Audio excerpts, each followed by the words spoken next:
ಈಗ ಸದ್ಯಕ್ಕೆ ಮಾತನಾಡೋದಕ್ಕೆ ನಮ್ಮ ಜೊತೆ ಮಾಸ್ಟರ್ ಆನಂದ್ ಅವರಿದ್ದಾರೆ. ಸರ್ ನಮಸ್ಕಾರ. ಬಹುಶಃ ನಿಮಗೆ ಗೊತ್ತಾಗಿದೆ ಅಂತ ಭಾವಿಸ್ತೀನಿ, ಒಂದು ರೀತಿ ವ್ಯಾಕ್ಯೂಮ್ ಕ್ರಿಯೇಟ್ ಆಗಿರೋದು ಕನ್ನಡಕ್ಕೆ ಹಾಗೂ ಕರ್ನಾಟಕಕ್ಕೆ. ಸೊ ನೀವು ಅವ್ರ ಜೊತೆ ಕಳೆದಂಥ ಒಂದು ಅಮೋಘವಾದಂಥ ಕ್ಷಣಗಳ ಬಗ್ಗೆ ಮೆಲ್ಕು ಹಾಕವಾಗಿದ್ರೆ. ಸರ್ ಅವರು ಅಂದ್ರೆ ನಾನು ಇವೆಂಟ್ಸ್ಗಳಲ್ಲಿ ಚಾನಲ್ಸ್ ಫಂಕ್ಷನ್ಗಳಲ್ಲೇ ಭೇಟಿ ಆಗಿರ್ತಕ್ಕಂಥದ್ದು. ಮತ್ತೆ ಬಿಗ್ ಬಾಸ್ ಅಂತ ಶೋ ಮಾಡಿದಾಗ ನಾವು ಆ ಸೀಸನ್ ಇರ್ಲಿಲ್ಲ, ಅಲ್ಲಿದ್ರೆ ಹೆಚ್ಚಿನ ಸಮಯ ಗೊತ್ತಾಗಿರೋದ್ರಿಂದ. ಬಟ್ ಅದೇನೆ ಸರ್, ತುಂಬಾ ಮಾದರಿ ಅವರು, ಅವರ ಕನ್ನಡ, ಅವರ ಸ್ಪಷ್ಟತೆ, ಮತ್ತೆ ಅವರ ಮೋಟಿವೇಶನ್, ಮಾತಾಡ್ತಕ್ಕಂಥದ್ದು ಅಂಡ್ ದೊಡ್ಡ ದೊಡ್ಡ ಪ್ರೋಗ್ರಾಮ್ ಅದೊಂದು ಡಿಗ್ನಿಫೈಡ್ ಆಗಿ ತಗೊಂಡು ಹೋಗೋದಿಕ್ಕಿಲ್ಲ ಸರ್. ತುಂಬಾ ದೊಡ್ಡ ಮಾದರಿ ಅವರು, ಇನ್ಸ್ಪಿರೇಷನ್ ಎಲ್ಲಾರ್ಗು.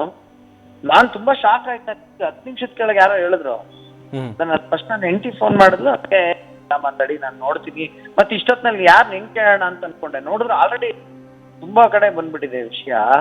ಹೌದು, ಹಿಂಗಾಗಿ ತುಂಬಾ ಶಾಕ್ ಆಯ್ತು ಸರ್, ತುಂಬಾ ಬೇಜಾರಾಯ್ತು.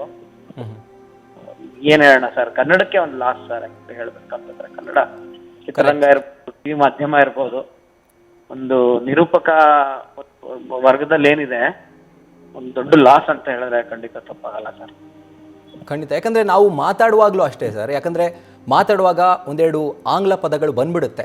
ಆದರೆ ಅಪರ್ಣ ಅವರ ನಿರೂಪಣೆಯಲ್ಲಿ, ಅಫ್ಕೋರ್ಸ್ ನೀವು ಕೂಡ ಒಬ್ಬರು ನಿರೂಪಕರಾಗಿ, ಖ್ಯಾತ ನಿರೂಪಕರಾಗಿ, ಅವರ ಭಾಷೆ ಅಥವಾ ಅವರ ಭಾಷೆ ಮೇಲಿದ್ದಂಥ ಹಿಡಿತ ನೋಡಿದ್ರೆ ಪ್ರತಿಯೊಬ್ಬರಿಗೂ ಒಂದು ರೀತಿ ಮಾದರಿ ಅದು. ಏನಂದ್ರೆ ಇವಾಗ ನೋಡಿ, ಸಿನಿಮಾಗಳು ಅಷ್ಟೇನೆ, ಒಂದೊಂದ್ ಪೀರಿಯಡ್ ಒಂದೊಂದ್ ಅಂತೀವಿ ನಾವು. ಒಂದ್ ಪೀರಿಯಡ್ ಆಫ್ ಸಿನಿಮಾಗೆ ನಾವು ಕ್ಲಾಸಿಕ್, ಓಕೆ, ಆಮೇಲೆ ರೆಟ್ರೋ ಅಂತೀವಿ, ಓಕೆ, ಆಮೇಲೆ ಇವಾಗ ಲೇಟೆಸ್ಟ್ ಅಂತ ಮಾತಾಡ್ತೀವಿ. ಈ ತರ ಎಲ್ಲ ನಮ್ಮ ನಿರೂಪಣೆ ಎಲ್ಲ ಬಿಡಿ, ನಾವು ಮಾಡೋ ಶೋ ಫಾರ್ಮೆಟ್ಗಳು ಬೇರೆ, ಅವ್ರು ಮಾಡ್ತಾ ಇದ್ದಂತ ಮತ್ತೆ ಅವ್ರು ಹಾಕೊಟ್ಟಂತ ಒಂದು ಅದೇನಂತೀವಿ ಮಾರ್ಗದರ್ಶನ ಇರ್ಬೋದು, ನೋಡಿ ಕಲಿಯುವಂಥದ್ದು, ಓಕೆನಾ, ನೋಡಿ ಕಲಿಯುವಂಥದ್ದು. ಕರೆಕ್ಟ್. ಆ ಒಂದು ಕ್ಲಾಸಿಕ್ ಲೆವೆಲ್ಗೆ ಹೋಗ್ತಾ ಸರ್ ಅವರು. ಯಾಕಂದ್ರೆ ಆ ಪದ ಬಳಕೆಗಳು ಅವ್ರು ಬಳಸ್ತಾ ಇದ್ದ, ಆಮೇಲೆ ವಾಯ್ಸ್ ಅಲ್ಲಿ ಎಷ್ಟು ಒಂಥರ ಕೋಗಿಲೆ ತರ ಧ್ವನಿ ಅವ್ರದ್ದು, ಎಲ್ಲೂ ಬೋರ್ ಆಗ್ತಾ ಇರ್ಲಿಲ್ಲ. ಯೂಶಲಿ ಏನಾಗುತ್ತೆ, ಬೇರೆ ಫಂಕ್ಷನ್ಗಳಲ್ಲಿ ಆಂಕರ್ ಮುಗಿಸ್ಲಪ್ಪ ನೆಕ್ಸ್ಟ್ ಬೇರೆ ಏನಿದೆ ಇವೆಂಟ್ ನೋಡೋಣ ಅನ್ನೋ ತರ ಆಗುತ್ತೆ. ಆದ್ರೆ ಅವ್ರು ಮಾತಾಡ್ತಾ ಇದ್ರೆ, ಅವ್ರ ವೇದಿಕೆಗೆ ಯಾರನ್ನೋ ಕರೀತಾ ಇದ್ರೆ ಅದ್ರಲ್ಲೇ ಒಂದು ಘನತೆ ಇರ್ತಾ ಇತ್ತು. ತುಂಬಾ ಹೋಲ್ಡ್ ಇತ್ತು ಅವ್ರಿಗೆ ಭಾಷೆ ಮೇಲೆ. Fantastic lady and it gone too soon ಅಂತಾರಲ್ಲ, ಆ ತರ. ಏನ್ ಸರ್ ಅಷ್ಟು ನಮ್ಗೆ ಶಾಕ್. ಆಕ್ಚುಲಿ ನನ್ಗೆ ಅವ್ರ ಪರ್ಸನಲ್ಲೇ ಅಷ್ಟು ಪರಿಚಯ ಇಲ್ಲ. ಅವರ ಕಾಮನ್ ಫ್ರೆಂಡ್ಸ್, ನನಗೆ ಕಾಮನ್ ಫ್ರೆಂಡ್ಸ್ ಇದಾರೆ. ಪ್ರಾಯಶಃ ನಾಳೆ ಅವರಿಂದಲ್ಲ ನಾನು ತಿಳ್ಕೋಬೇಕು. ನಮ್ಗೆ ಗೊತ್ತೇ ಇಲ್ಲ ಅವ್ರು, ಆಕ್ಚುಲಿ ನಮ್ಗೆ ರೀಸನ್ ಗೊತ್ತಿಲ್ಲ ಹೇಗೆ ಆಕ್ಚುಲಿ ಏನು ಅಂದ್ಬಿಟ್ಟು ಅಂತ ಸರಿಯಾಗಿ. ಯಾಕಂದ್ರೆ ಹಿಂಗಾಗಿದೆ ಅಂತ ಗೊತ್ತಾಯ್ತು ಅಷ್ಟೇನೆ. ತುಂಬಾ ಬೇಜಾರಾಗ್ತಿದೆ ನಮ್ಗೆ, ತುಂಬಾ ಬೇಜಾರಾಗ್ತಿದೆ.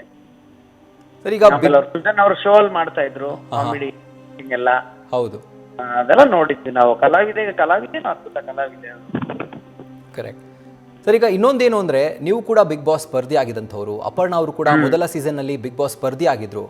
ಸೊ ಅಲ್ಲಿ ಪ್ರತಿಯೊಬ್ಬರ ಪ್ರೀತಿಯ ಒಂದು ಕಂಟೆಸ್ಟೆಂಟ್ ಆಗಿದ್ರು ಅವರಲ್ಲಿ, ಅಲ್ಲಿ ಪ್ರತಿಯೊಬ್ಬರ ಪ್ರೀತಿಯನ್ನ ಗಳಿಸಿದ್ರು. ಸೊ ಬಿಗ್ ಬಾಸ್ ಶೋ ಕುರಿತಾಗಿ ಹಾಗೂ ಅವರ ಒಂದು ಪಾರ್ಟಿಸಿಪೇಷನ್ ಕುರಿತಾಗಿ ನೀವು ಹೇಳೋ ಹಾಗಿದ್ರೆ. ಸರ್ ನೋಡಿ, ಬಿಗ್ ಬಾಸ್ ಅಲ್ಲಿ ಎಲ್ರಿಗೂ ಪ್ರೀತಿ ಪಾತ್ರ ಆಗದೆ ಫಸ್ಟ್ ಆಫ್ ಆಲ್ ಬಹಳ ಕಷ್ಟ, ಓಕೆನಾ. ಯಾಕಂದ್ರೆ ಶೋ ಫಾರ್ಮೆಟ್ ಆತರ ಇರುತ್ತೆ. ಓಕೆ, ನಾವು ಏನೋ ವಾರ ಯಾರನ್ನ ಏನಾದ್ರು ಒಂದು ಕಾರಣ ಹೇಳಿ ನಾಮಿನೇಟ್ ಮಾಡ್ಲೇಬೇಕಾಗುತ್ತೆ, ಓಕೆನಾ. ಕರೆಕ್ಟ್. ಅಂತದ್ರಲ್ಲಿ ಅಲ್ಲಿ ಪ್ರತಿಸ್ಪರ್ಧಿಗಳ ನಡುವೆ ಬೇಷ್ ಅನ್ನಿಸ್ಕೊಳ್ಳೋದಾಗ್ಲಿ ಅಥವಾ ಒಂದು ಒಳ್ಳೆ ಹೆಸರು ಗಳಿಸ್ಕೊಂಡು ಆಚೆ ಬರೋದಾಗ್ಲಿ ಇದೆಯಲ್ಲ, it's a very big task ಅದು. ಅಂದ್ರೆ ನೀವು ನಿಜ ಜೀವನದಲ್ಲಿ ನಿಜವಾಗ್ಲೂ ಹಂಗಿದ್ರೆ ಅಷ್ಟೇನೆ ನಿಮಗೆ ಅಲ್ಲಿ ಆ ತರದ್ದು ಮಾನ್ಯತೆ ಸಿಗೋದು. ಕರೆಕ್ಟ್. ಯಾಕೆ ಅಂತಂದ್ರೆ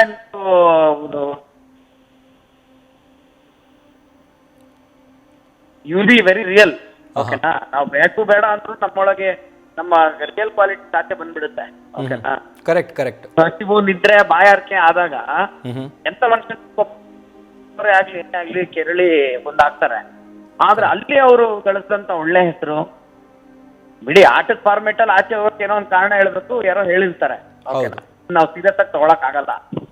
ಆದ್ರೆ ವೈಯಕ್ತಿಕವಾಗಿ ಒಂದು ಒಳ್ಳೆ ಹೆಸರು ತಗೊಳ್ಳೋದಿದೆಯಲ್ಲ ಬಿಗ್ ಬಾಸ್ ಮನೆಯಲ್ಲಿ, ಅದು ಒಂದು ಪರ್ಸನಲ್ ಲೆವೆಲ್ ಅಚೀವ್ಮೆಂಟ್ ಸರ್. ಅದು ಪ್ರೊಫೆಷನಲ್ ಲೆವೆಲ್ ಅನ್ನಕ್ಕಿಂತ ಯಾಕಂದ್ರೆ ಅದು ವೆರಿ ರಿಯಲಿಸ್ಟಿಕ್ ಗೇಮ್ ಶೋ ಅದು ಹೇಳ್ಬೇಕಂತಂದ್ರೆ. ಅದೆಲ್ಲವನ್ನು ನಮ್ಮನ್ನ ಮೀರಿ ತಗೊಂಡು ಹೋಗುತ್ತದೆ ಮೆಂಟಲ್ ಸ್ಟೇಟಸ್ ನ. ಕರೆಕ್ಟ್. ಹಂಗಾಗಿ ಅಲ್ಲೇ ಪಾಪ ಒಳ್ಳೆ ಹೆಸರು ತಗೊಂಡಿರೋ ಅಂತ ಲೇಡಿ ಅವರು ಅಂದ್ರೆ ಸಚ್ ಎ ಗ್ರೇಸ್. ಮತ್ತು ಅವ್ರು ಉಡ್ತಾ ಇದ್ದ ಸೀರೆ, ವೇಷಭೂಷಣ ಎಲ್ಲ ಮಾದರಿ ಸರ್, ತುಂಬಾ ಮಾದರಿ ಆಕ್ಚುಲಿ ಹೇಳ್ಬೇಕಂದ್ರೆ. ಖಂಡಿತ ಖಂಡಿತ sir. And thank you so much sir ನಮ್ಮ ಜೊತೆ ಮಾತನಾಡಿದ್ದಕ್ಕೆ. ನ್ಯೂಸ್ ಫಸ್ಟ್ ನಿರ್ಭೀತಿಯಿಂದ ನಿಮ್ಮ ಪರವಾಗಿ.